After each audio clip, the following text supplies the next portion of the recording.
Hey guys, this is John, and I'm playing powerpawn in the 5-minute pool on ICC. Okay, so he opens with e4. Let's play a Caro-Kann. Trying to mix it up. I have not played a ICC Blitz game for a little bit. Let's go knight d7. This is the Smyslov or Karpov variation. It's really solid. Structurally, it's similar to the Scandi. So black will often try to set up pawns on c6 and e6, just like they would in the Scandinavian. And I'll get the bishop out to g4, which threatens bishop takes f3 followed by queen takes d4. I outrate my opponent by quite a bit. I had to wait a while to get this game. It is, 10:30 at night. The pool might be a little bit dead right now. Okay, should I put the bishop on e7 or d6? It's not a huge decision between the two. So I don't think it's worth spending like 10 seconds to figure out which square to put the bishop on in a 5-minute game when the squares are relatively similar. Let's just castle now. So I'm really happy with this position. I'm good. I didn't have to give up the bishop pair to get this. One knock against the Scandinavian. I know, sacrilegious for me to talk about downsides of the Scandinavian, but one downside is that sometimes you have to give up the bishop pair in order to reach a structure like this. Okay, bishop h4. g5 is possible. Then bishop g3. Take. Not sure about that. I think now I'm going to pull my bishop back and try to go for knight d5. So look to trade the dark square bishops. I have to be wary of queen e4 if my knight leaves d5, but I don't think that ever really works for him, so let's just play this move. Most likely he should play bishop g3. I think that would have been the savviest move right there, covering the f4 square, because maybe now I can poke and prod with knight f4. Okay, against this one I was just going to come here. That might be a piece, right? Because on queen e2 I have knight f4, and white cannot use the e3 square. So this game could be a quickie if white resigns. I don't see a way he can avoid catastrophic material loss. Yeah, this is bad. Queen takes d5, I just take with the c pawn. I would not take with the e pawn because of rook takes e7.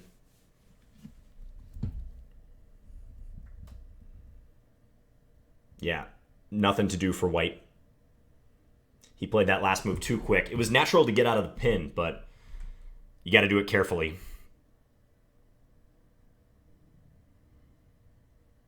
I know from experience that knight f4, especially when they've committed the pawn to h3, can be especially annoying, because white does not really want to play g3 to try to stop the knight from coming into f4. That means white would have moved 2 pawns in front of his king, and his structure is pretty janky then. So this is a good thing to remember, this knight d5 to f4 maneuver. Yeah, and he just resigned. Okay, so a 16-move victory in the Caro-Kann. He's backing it up. I'm just going to stay here for a second. I'm curious to see what he comes up with.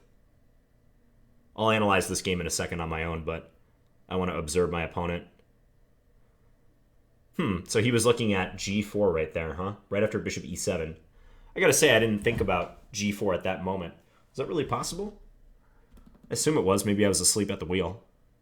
Yeah, it was. Bishop e7. g4 here, take. And he just stopped examining it, so yeah, he played out the line he should have played. I mean, black, I don't really have much compensation, probably. White has moved their h and g pawn, but yeah, I think I'm significantly worse at this stage.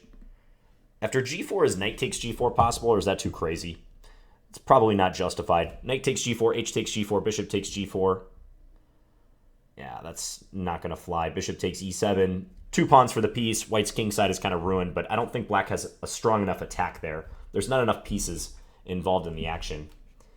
So I did not play a perfect game by any means. So when you have like a quick win, or really any win, don't delude yourself into thinking that you know exactly why you won the game and that you played perfect. That's a common trap that I see people fall into. I've had students before that, the lesson will come around and I'll ask them, what games have you played in the past week? Have you played anything interesting? And they'll be like, yeah, I played this game, but I won it, so I don't think we should look at it. And I'll say, wait, hold on a second. You won it. Are you absolutely sure why you won it? And is there nothing else to be learned from the game? And more often than not, I can get them to begrudgingly show me the game. And of course, there's always something that a person with a fresh set of eyes, especially an IM, can demonstrate, some instructive point that can be taken away. So don't discount your wins. I mean, everyone says analyze your losses, but your wins too are no less important. You don't want to get cocky. So I probably made a mistake there. I'm going to add in the engine and see, but Maybe, if I'm going to play bishop e7, I probably should have played it right here before inserting h6. I wanted to see if I could back the bishop off that f4 square, but in view of the game or the possible game continuation with g4, that was probably inaccurate, wasn't it? So let me go back and demonstrate some stuff in the opening in this one. So we had the Caro-Kann. You know, strangely enough, even though the Caro-Kann is structurally similar to the Scandinavian, and also to the Slav defense, by the way, and the semi-Slav, I have not played the Caro-Kann very much. I've only played it in a handful of games. I've more often played the white side of it, but I'm thinking about maybe making this an occasional weapon for me. I have played the so-called Gurgenidze variation, which is g6, bishop g7, and then d5. That's not a pure Caro-Kann. It's kind of a hybrid variation. But there's no reason why I couldn't play this. Theoretically, right now, e5 is the move that gives black the biggest problems. I see this time and time again on opening forums and in high-level games. It really seems like e5 is the testing move, whereupon black usually plays bishop f5 to liberate the bishop from the chain, and white has a whole host of moves here. Knight f3, knight c3, bishop e3, g4, h4, as I recommend on Chessable. h4 with the idea of trying to trap the bishop and just gaining space on the king side. There's tons and tons of moves. You can think about the Caro-Kann, at least the decision that white has on move 3, as very similar to the French defense. So in both the French and the Caro, black is preparing d5, and when they play that on their second move, white has 3 fundamental choices. They can advance the pawn past, they can take the pawn on d5, or they can make some developing move to defend the pawn. And all are legitimate options. The exchange variations usually don't get as much credit because black tends to be able to equalize, at least in the French version of it, e takes d5, e takes d5, as I analyzed recently in that game against Paul Matillon in that kind of throwback game that I posted. I don't think there's much of an advantage here for white. In the Caro-Kann, the exchange is a more legitimate option, especially if you play c4 on move 4. This goes into the Panov-Botvinnik variation. This produces some IQP, some isolated queen's pawn positions when the black d-pawn gets liquidated for the white c-pawn. This is much more interesting than the exchange French. But I just wanted to draw that comparison because I often think of the French and the Caro-Kann the same way. If you play one move against the French, you might consider playing it against the Caro-Kann. For instance, if you play knight c3 and you feel comfortable making a developing move and keeping the tension here, well, you could probably play knight d2 or knight c3 against the French as well. In the Caro-Kann, knight c3 and knight d2 on move 3 are extremely similar because black invariably, aside from a couple cases, if black wants to play like the Gurgenidze variation, invariably black will take on e4 as I did in this game, and you reach this position. Whereas in the French, so if we have this, after knight c3 or knight d2, more often than not, black does not take on e4. Taking on e4 would be the Rubinstein variation, which is playable for black. It's a little bit dull, but it is playable. So most French players I've seen have a different weapon against knight d2 and knight c3. Like against knight d2, they might play knight f6 or c5. And against knight c3, I think it's very tempting to go for the winnower variation, bishop b4.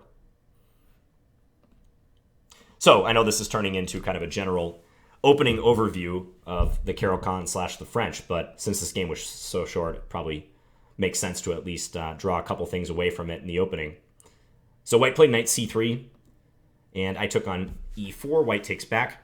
So bishop f5 is the classical main line, whereupon white usually plays knight g3, bishop g6, h4, and tries to chase the bishop. h6, h5 here.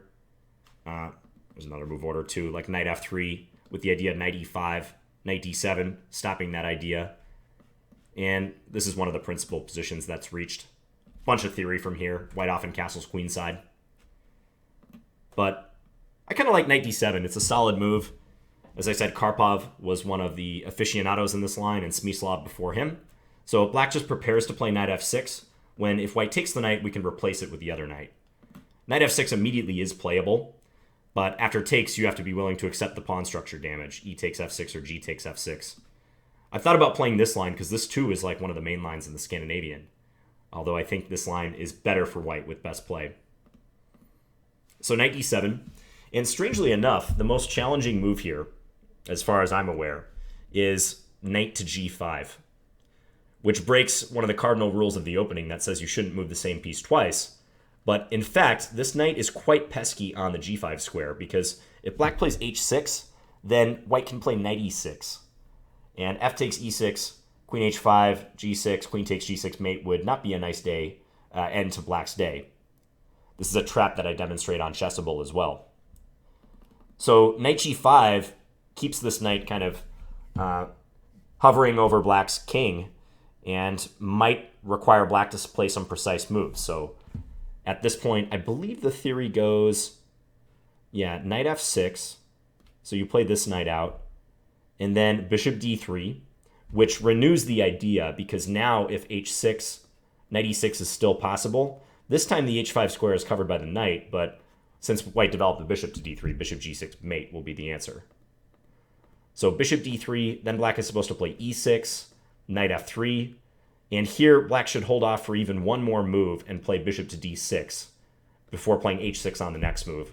If you play h6 here, this time white can sacrifice on e6, so giving up the knight for a pawn, but after f takes e, bishop g6 check, king e7 castles, white has a ton of compensation for the piece. Black's king is marooned in the center, and also his development is messed up.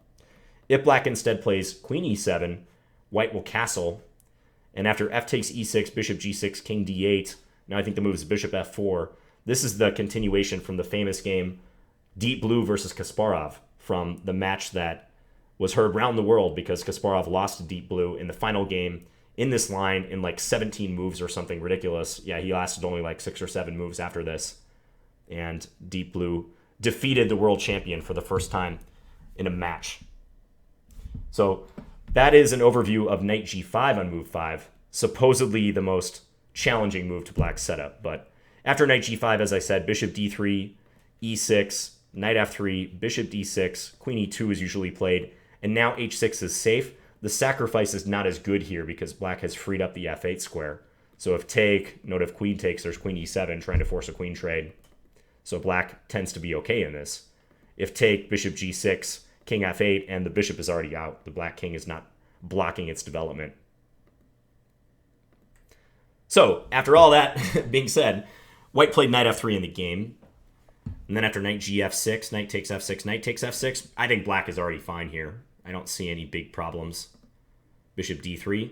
White could think about playing bishop c4, idea being to try to lure black into playing bishop g4, whereupon the tactic bishop takes f7 followed by knight e5 is going to win a pawn. But I think after bishop c4, I can just develop my bishop to f5. That's the next best square after g4. Sometimes f5 is even better voluntarily than g4. But black will play e6 next and get on with development. So bishop d3, I played bishop g4, threatening the pawn on d4. So white defended, c3. I think these next moves are pretty logical. In my Scandinavian repertoire, I was often showing lines where black plays bishop takes f3 when prompted by h3. But given that white is already solidly defending d4, I think there's less of a desire to play this move. And I want to retain the pin because that pawn is secure. Often when you're playing bishop takes f3, it's with the intention of making it awkward for white to defend d4. So bishop h5 here.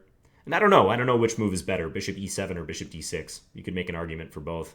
Maybe I should play bishop e7 because in the game I ended up putting the bishop back there. But my fear with bishop e7 is that white was going to put the bishop on f4 and claim this long diagonal for himself. I say claim in air quotes because I could always play bishop d6 and try to dispute it again. I'm going to turn on the engine just to see what it thinks about this moment, but yeah, it's a close call. So I did play that bishop d6 move in the game. He pinned me, bishop g5, castles, rook e1. Okay, now the engine wants to stake out space on the queen side and play a5. Yep, I recognize that from the Scandinavian too. Instead, I played h6, which, as I said, might be an inaccuracy, especially when I follow it up with bishop e7. Okay, so if a5, what if white just plays a4 and stops our aggression? Now queen to c7. I was thinking about that just because if white takes here and gives us doubled pawns, it's not the end of the world for black. My king is not as open as it looks, and black will rule the dark squares most likely. We can always tuck our king away on h8. This is perfectly acceptable, I think. So yeah, maybe I should have put the queen on c7. Instead, I did this. Now the engine is saying I should take some action on the king side. Yeah, bishop takes f3 or g5. I speculated on g5, but I wasn't sure how this would turn out. I thought maybe the harm that g5 does outweighs any good. Yeah, I don't like this. This looks sketchy for black. I think h6 was a mini mistake. I don't like that move so much. Maybe I could still play queen here, but I think the same problem, right? g4, or is there a different problem this time? Bishop takes f6 is being given. Ah, okay, because, yeah, again, white's going to play g4. Bishop takes, and then this. And check out all these weak pawns, one of which white can scoop up immediately. So I played bishop e7, and yep, as power pawn was demonstrating, g4 just wins a pawn right here. Bishop g6, take, rook takes e6, swipes it off.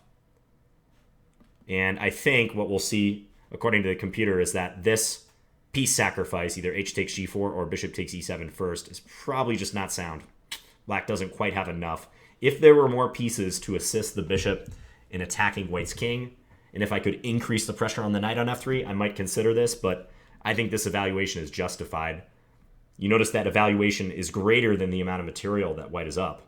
If the engine just thought that white was up the equivalent of one pawn, it would show an evaluation of 1.00 or close to it, but the engine thinks white's position is actually even better than that, so I would agree with that. Black doesn't have enough gas in the tank. So he played queen e2, but then I got knight d5 in, and yeah, I was thinking he should play bishop g3 to cover the f4 square. Because after that trade is made, suddenly it becomes kind of awkward for him. Yeah, g3 trying to cover f4. These pawns do not make a good impression. White has weakened his king side. He could try g4 here, but I can insert knight f4, attacking the queen, bishop, and also this pawn. I mean, this might not be terrible for him, but something like this looks fine. Maybe I can even play bishop g6 right away. I feel like I've gained some useful squares to operate with on the king side.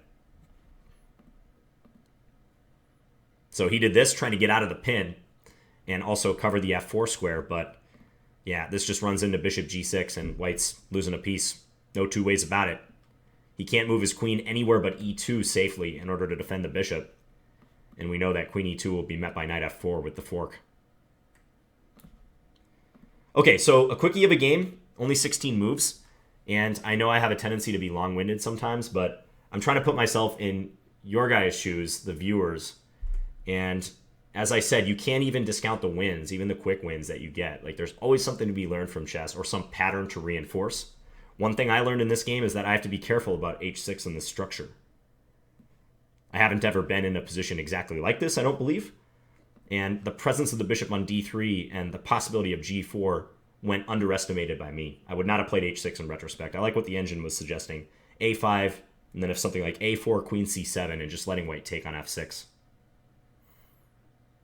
All right, anyways, hope you guys enjoyed this video. Thank you for watching as usual. And I'm going to be out of town for the next few days. I'm going up to northern Minnesota to play a tournament. We'll see if I'm able to post a video or two from there, but I'm probably going to schedule some videos for you guys so you got something to watch while I'm away. And I'll post a link to that tournament too. I don't know if the results will be online, but we'll see. Follow my Twitter, which is in the description here. If you want to check up on my results, follow my Twitter, because I'll probably post the games there. All right, guys. Have a good one. I'll talk to you later. Bye.